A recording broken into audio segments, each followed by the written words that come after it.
When I joined Google, I could not believe my luck. I felt like it was a miracle that I was hired in the first place. I looked around and saw all of these people who were smart and talented and curious and also fun to work with.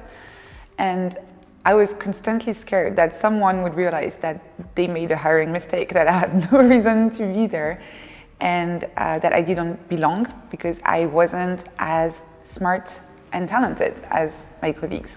I didn't really know what it was, but it caused me to say yes to every single project, to work hours that were way longer than what was necessary to get the job done. And I felt extremely anxious at the time. And I talked about it to a colleague, and she said, typical imposter syndrome. And turns out there was also an internal group for Googlers who had imposter syndrome. It was so common in the company for people to feel the way I was feeling that they had to have this support group to help each other go through it together. So that's when I discovered what imposter syndrome was, and I started looking it up to understand exactly what the symptoms were, check that was exactly what I was going through, but also how to deal with it.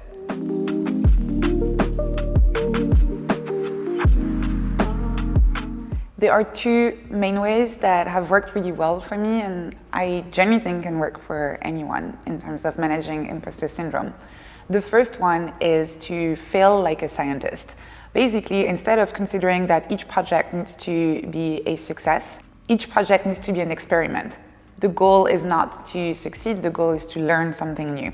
That's how scientists work. When they design an experiment, they're not designing the experiment to give them an exact result. They would not perform the experiment if they already knew what was going to happen. So they perform the experiment and then they try to answer a question. Like, is this working? Is this not working? Oh, it's not working. Okay, we learned something. Now let's take what we just learned and apply it to the next experiment. And this way, the experiment becomes incrementally better and they learn more and more.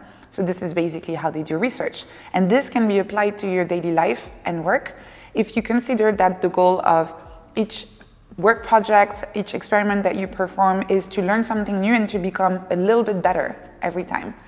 It doesn't matter if it's not a complete success. So that's the first thing that has worked for me. I try to always learn something new, answer a question, get a little bit better. And if in order to get a little bit better, I had to go through a failure, that's completely fine. It's not really a failure if I know something new and if it means I will do things more efficiently and more enjoyably later. The second thing that is really important is to celebrate and remember your success. That's something that a lot of ambitious people do, and that is not really good when it comes to imposter syndrome, is that we complete a piece of work, we finish a project, we forget it, we move on, done, and on to the next project. Celebrating and remembering your past success is really important whenever you're facing a challenge. If you can remember that you faced other challenges before and you did manage to overcome them, it will give you more confidence and it will make your imposter syndrome easier to manage as well. A way I love to do this is either journaling, that's just every week writing what went well during that week, and you can look back on that.